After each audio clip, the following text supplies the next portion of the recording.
அண்மைச் செய்தி. கனமழை காரணமாக தேனி மாவட்டம் கும்பக்கரை அருவியில் வெள்ளப்பெருக்கு ஏற்பட்டுள்ளது. அருவிக்கு செல்ல வேண்டாம் என எச்சரிக்கை பலகையை வைத்து வனத்துறை தொடர்ந்து கண்காணித்து வருவதாக அண்மைச் செய்தி வெளியாகியுள்ளது. கனமழையின் காரணமாக தேனி மாவட்டம் கும்பக்கரை அருவியில் கடும் வெள்ளப்பெருக்கு ஏற்பட்டுள்ளது. நீர்வரத்து குறைந்து சீராகும் வரை சுற்றுலா பயணிகள் குளிக்க வனத்துறை தடை விதித்துள்ளது.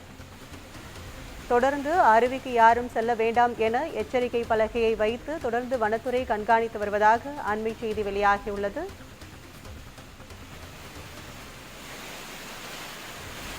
கனமழையின் காரணமாக தேனி மாவட்டம் கும்பக்கரை அருவியில் வெள்ளப்பெருக்கு ஏற்பட்டுள்ளது. வெள்ளப்பெருக்கு காரணமாக நீர்வரத்து சீராகும் வரை சுற்றுலா பயணிகள் குளிக்க வனத்துறை தடை விதித்துள்ளது. மேலும் எச்சரிக்கை பலகை வைத்து தொடர்ந்து வனத்துறை அதிகாரிகள் கண்காணித்து வருகிறார்கள்.